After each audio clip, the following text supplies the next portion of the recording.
Hello,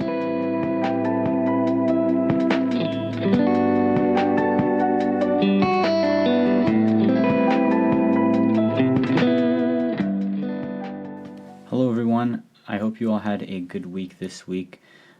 This is episode 14 of Tatami Room Under or Overrated. This is your host, Martin. So this week I'll be talking about things that I find kind of under or overrated in Japan, just kind of giving a rating overall. And this is from my kind of own American/Hungarian perspective. The Stoic quote for the week is "Hurry up and live" by Seneca. I hope you all like that one. There is a current events piece this week. I'll get to it later in the show, but stay tuned. Quick little update personally. So one of the weird things that I've gotten used to while in Japan is earthquakes. So I had a business trip in Kagoshima last week, and one of the nights it was a small earthquake, I don't know, probably about like a 3 or a 4. Woke me up in the middle of the night. I just remember thinking to myself, well, hopefully the hotel doesn't collapse, and then I went back to sleep. So Japan has a lot of earthquakes, as some of you all might kind of be familiar with that. But most of them are, quite harmless. They're, very small. A lot of them you don't even notice. But yeah, it's weird to think that now it's like I'm not even fazed by, one that I can kind of notice. I remember one of my first weeks I was here, one of them woke me up and I was like, oh my gosh, what's happening? Like I said, I had a fun but small work trip in Kagoshima this week. I got to kind of explore the Kagoshima area again. One interesting thing that happened during the work trip, I'll mention this before we cut to the daily life section, was that my supervisor, we agreed to meet at 8 a.m. on Friday, and we've discussed this on Thursday. So they end up showing up a little early, and around like 7:42, and they shoot me a text, says, hey, when you're ready, come down. And so I'm still in the middle of breakfast, so, I try hurry up, but I end up getting down at like 7:56 or something, I believe. And he's like, where were you? Like, questioning me and being like, if your supervisor or boss tells you to be here at 8 or, a certain time, you're there 5 minutes early. And I look at my watch and I'm like, at that point, it's like 7:57. And I'm like, okay, like, what's the big deal here? And I guess I should have known because it's kind of a bad thing to make your supervisor or boss wait. But also, I mean, it's like you didn't tell me. Anyway, that's a little update about me. Let's get into the daily life section. Alright, so that intro was a little long, but now we're underway in the daily life section. So, like I said, I'll be talking about under or overrated things, then I'll kind of give my verdict at the end. So the first thing I wanted to talk about was toilet culture / bathrooms in Japan. So many people online and just people I've met kind of gush like, oh my gosh, like toilets in Japan are amazing. And I think this is primarily because bidets are used in toilets, and it's just kind of a cooped up or souped up toilet. And then also the public restrooms are relatively clean in Japan. I think Japan, there's not much littering, and so that kind of translates to restrooms as well. The thing is, like, a lot of the public restroom bidets are not ideal. Even if there's not, like, trash and there's not much, like, graffiti in there, it's still not the cleanest. One of my friends told me that, sometimes there can be black mold on the, like, sprayer of the bidet, so, maybe don't use those ones or just give them a check. And also, I feel like the cleanliness, it's good for the bathrooms, but I think that's just a result or just due to higher cleaning standards and more responsibility in Japan, not necessarily like toilet culture. Another thing is that bathrooms in Japan, they do not have paper towels. So you gotta carry around your own kind of handkerchief or not paper towel, but just a towel face towel, that kind of thing, around with you all the time. No paper towels. There's some air dryers, but they're far and few between. And then also, people rave about the bidets and whatnot. But at least the part of Japan that I'm living in, it still uses hole in the ground toilets. So just imagine, like, basically like an outhouse when you're on a hike, and you got to use that really bad bathroom that's on the wayside, and just a hole in the ground. It's a little bit more sophisticated than that because you can flush it, but I'll walk into a restroom and I need to use the toilet, and I'll look at it. I'm like, what is this? I don't even know how to use it. Luckily, I think most bathrooms have at least one of what they call quote unquote Western style toilets, or just like a regular toilet for me, which I just feel a lot more comfortable using that one than the hole in the ground. So I think while bidets are nice, I feel like I wouldn't really use the public bidets. And also, if you really want a bidet and you love a bidet, I think you can buy them in the US as well, unless I'm mistaken. But overall verdict for toilets, bathrooms, I'm going to go with a little bit overrated, I think, in my opinion. I think I've seen a lot of people online, just heard a lot of people being like, oh my gosh, it's amazing. I think it's good, but a little bit overrated in my opinion. Next, I wanted to talk about konbinis, or convenience stores and vending machines. So my parents will probably already know the answer to this one, but here we go. So konbinis, convenience stores, they're not the healthiest, and even though the vending machines that are around, like, they're cheap, but if you're buying a lot of drinks from there, the cost kind of adds up. However, the thing is, vending machines are everywhere, literally everywhere. Like, even if you're in the inaka, like countryside, like I am, there are a lot of vending machines. So if you ever need, a drink, they're always around. So very good, very convenient. And the drinks that they serve, there's a wide variety, and surprisingly, some of them can be even healthy. So, a lot of people who, I think in Europe as well, but especially in the US, you'll have like a classic vending machine that'll maybe sell like a Dasani and a bunch of Cokes, Monsters, and maybe occasionally there's a vitamin water. At least the vitamin water that I used to get from a vending machine, it was always sold out in my old dorm room, so wasn't even really an option. But these vending machines, they're well stocked, and you can choose from like fruit juice.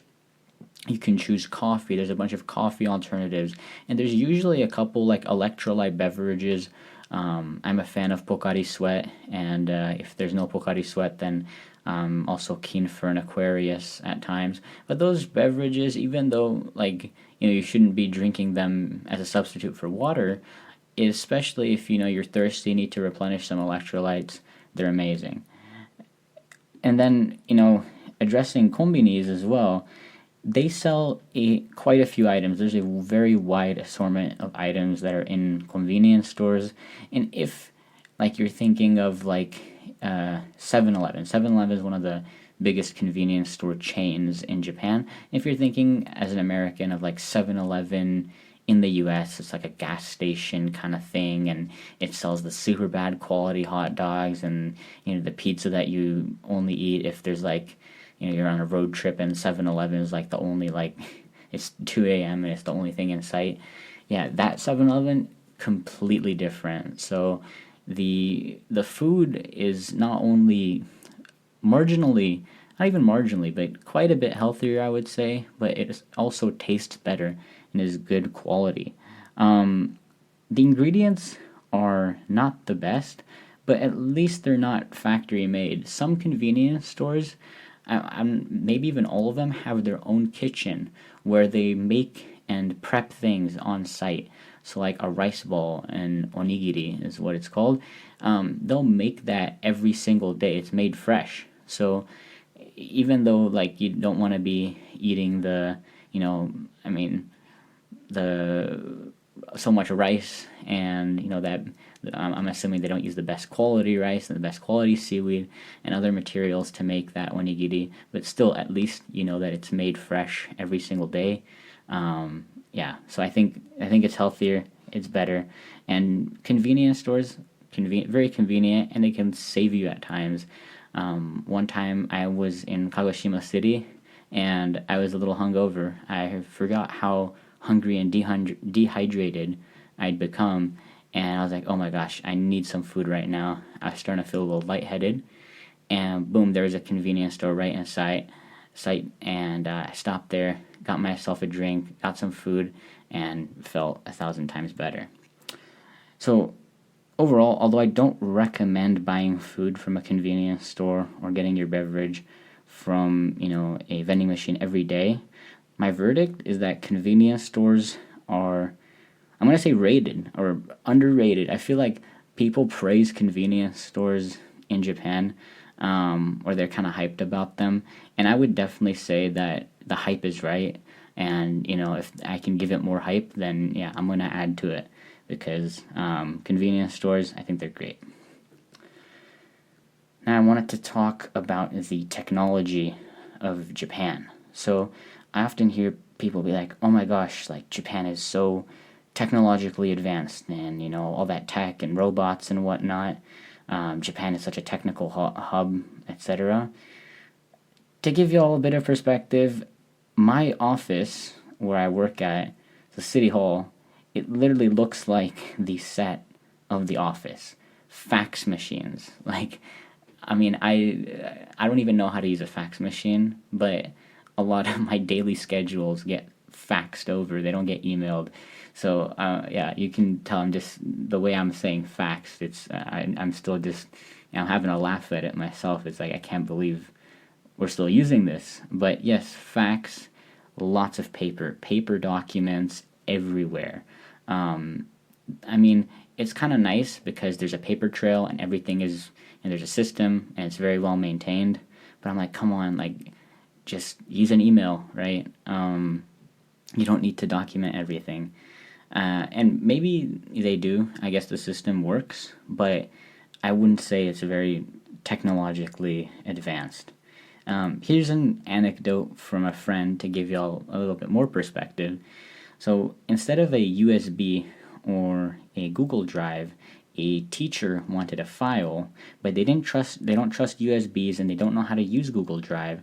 So instead they asked, I don't know if it was my friend or someone my friend knew, but they asked them to burn a file onto a CD and have that CD shipped over to Yakushima, where this teacher was staying at.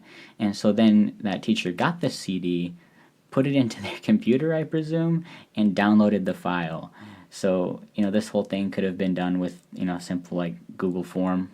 Yeah, I think, I don't know, maybe, I don't know why this is. If I had to speculate, it's because there's a system in place, and in Japan, people adhere to systems quite a bit. But just coming from the privileged background that I've come from, I'm like, sometimes I'm like, wow, like I've been using Google Drive for a while now. Like I don't even think about it, and then instead of using Google Drive, they're thinking of, for me, a very kind of long, long cut, not a shortcut. It's a very long-winded way, a kind of definitely not the shortest path.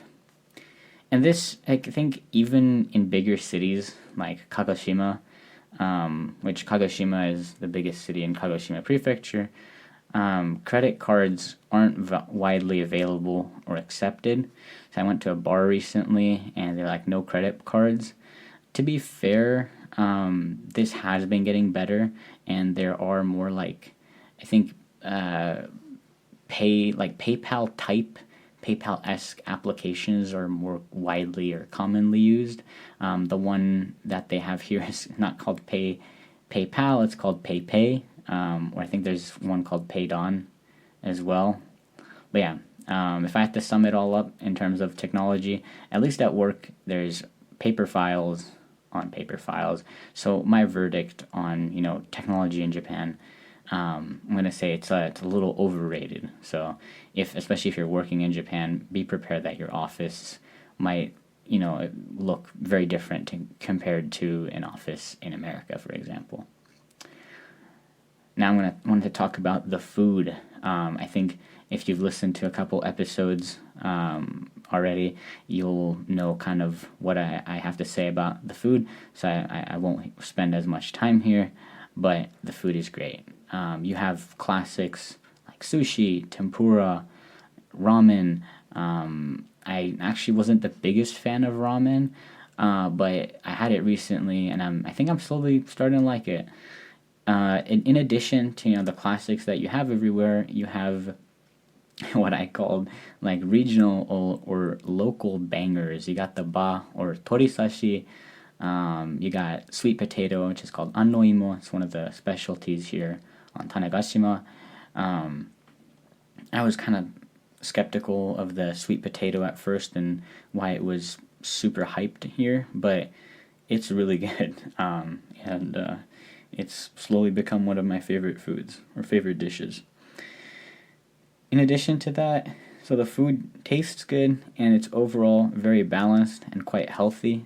One kind of thing that I do want to note though is that Japan does have a milder palate than like other foods from other cultures. There's less spice, and I think it's more about texture at times than taste. So there's a lot of new textures.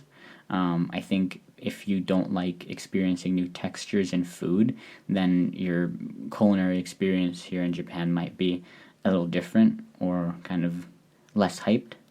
But for me, I think again, food is something that people rate Japan's cuisine very highly, and I'm gonna say that that kind of rating is very justified, if not underrated. Like I'm gonna put it like SS tier.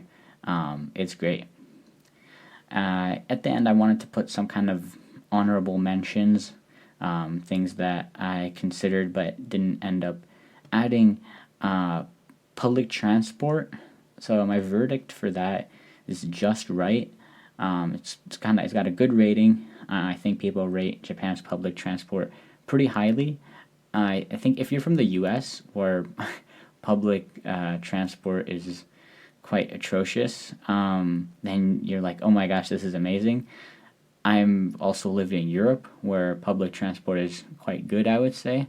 I think the one thing about public transport in Japan, like buses and subways and whatnot, is it's very reliable, comes on time, leaves on time. The thing is, it can be a little pricey, especially if you're taking Shinkansen.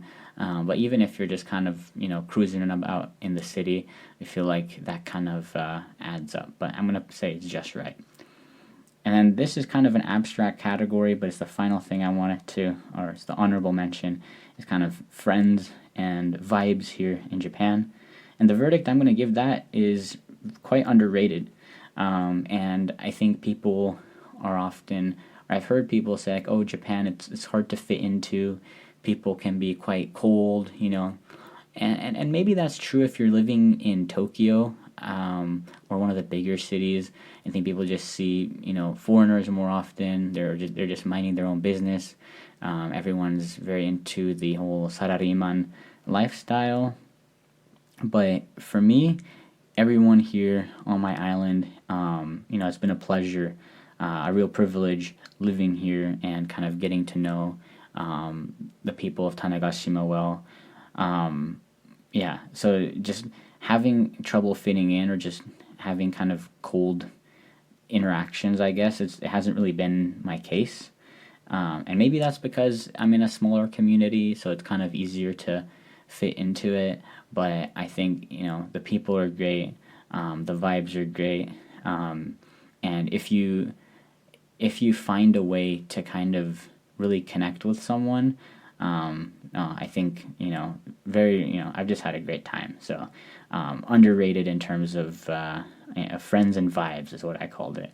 Although, like I said, I know some people do have or have experienced kind of or have a more difficult time fitting in. So I definitely acknowledge that. But yeah, this is more about my kind of takes. In any case, let's cut to the current events section where I'll be talking about a new island forming in Japan.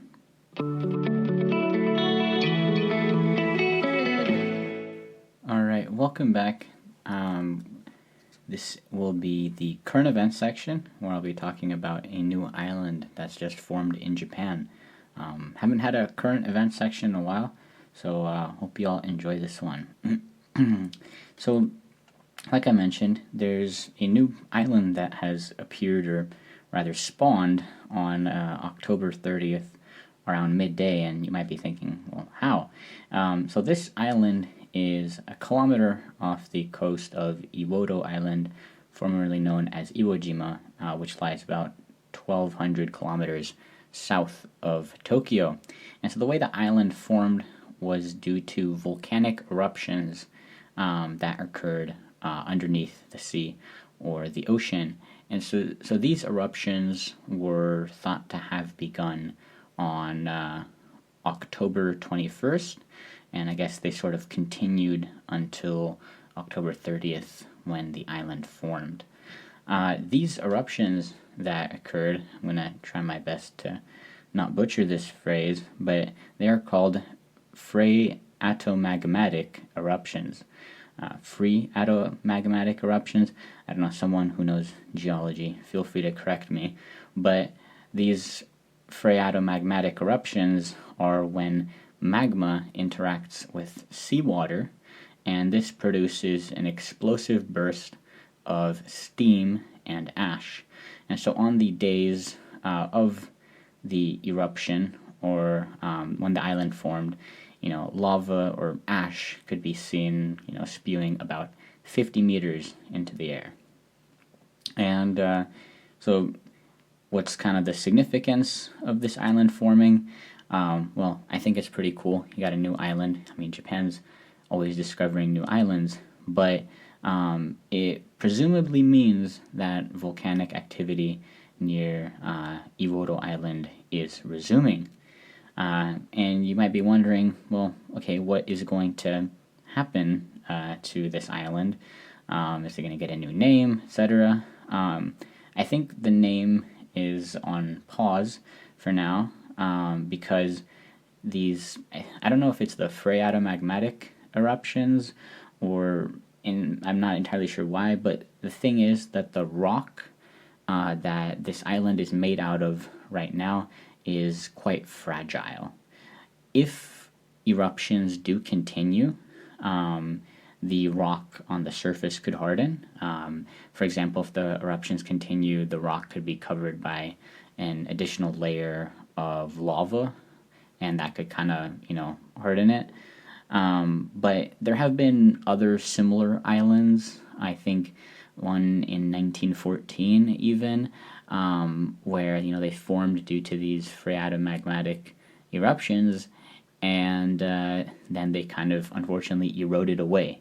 So maybe this island erodes away, but recently there was another, in this past decade, I think 2016, there was another similar case when an island formed, and that one, it ended up staying, but it grew to a size that it actually merged with the island that it was closest to.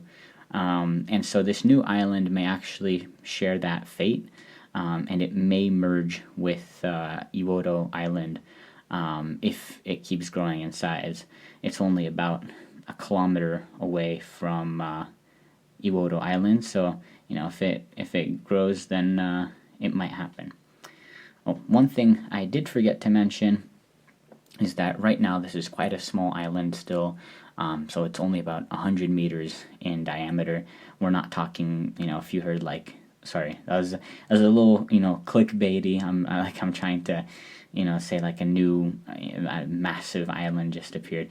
Now this is just a smaller island, barely an island. I don't know if there's a name for a, smaller piece of land that kind of sits in the sea or ocean. But yeah, it's quite small. But yeah, I thought that was interesting, so I shared it with y'all. Hopefully you enjoyed it. And with that being said, let's cut to the closing section. All right, thank you everyone for making it to the end of the show. Before I let you go, let's talk about the word and the stat of the week this week. And so my word for y'all this week is tobu. Tobu. And so the trick is that this can actually be 3 different words at once. And this just kind of shows the significance of kanji. I think a lot of people complain, like, oh my gosh, if kanji disappeared, Japanese would be so much easier. But if kanji disappeared, you wouldn't have a way to distinguish the 3 different tobus. So tobu, number 1, is fly. Tobu can mean fly. Number 2 is jump. Tobu can also mean jump with a different kanji. And finally, tobu, the kanji in the last tobu, the third tobu, is used in writing an airplane which is hikoki. So within hikoki, tobu is used, and it's a different kanji than the kanji for jump or fly. So all 3 of them phonetically are identical, but when written, they're very different. And so I thought that'd be cool to share with you all. And if you're wondering, well, hey, you just said hikoki is plain, and where is the tobu in that? That is because there are different ways of reading kanji, and when kanji is combined with other characters, when it's not like by itself, then the reading often changes. So the tobu of plain changes into, I think, cool. So it's the explanation for that right there. Your stat of the week this week is climate related. It is 55 degrees Fahrenheit for my American listeners and 12 degrees Celsius for basically everyone else. But this is kind of the temperature that it's at right now in Tanegashima, in Ishinomote to be exact. And that's the outside temperature. The thing is, there's virtually no insulation right now, so that is also the inside temperature. And you might be thinking, well, I'm from Seattle, like 55 ain't so bad. I think 55 in Seattle is like, okay, like that's warm, it's warming up kind of. Well, unfortunately here in Tanegashima, the way it works is it's 55, but there are quite strong wind chills. It gets very windy in Tanegashima. It's kind of odd for me because in Seattle, fall came when the sky got kind of cloudy and gray and rain would occasionally fall. And here, autumn, it still looks like a summer day. Like if I took a picture and sent it to my friends, they would be like, oh, that looks like summer. Thing is, it's not summer. The skies are just clear, but the temperature has quite sharply dropped. It was hot even last week, not this week anymore, I don't think. And that is just kind of that cold is exacerbated by the winds. And like I mentioned, because there's no insulation, it's 55 degrees inside my kind of flat, my apartment as well. So yeah, it got really cold at night. One of my friends was telling me I should buy a space heater, and I was like, nah, I don't need that. Like I lived in Seattle, like I'll be all right. And yeah, after last night, I definitely do need kind of a heater because instead of like a nice, comfortable like 68-ish degrees while I'm asleep, it was like 50 or 60, and yeah, that was way too cold for me. But anyway, that was episode 14, Under or Overrated in Japan. I hope you all enjoyed it, and I gave some interesting takes. Please do consider subscribing. It would mean a lot. But otherwise, I will see you all next week. Next week, I will try to get the episode out on time a little bit earlier on Sunday, as opposed to the Monday that I'm doing right now. But yeah, see you next week. Per aspera ad astra. Peace and love.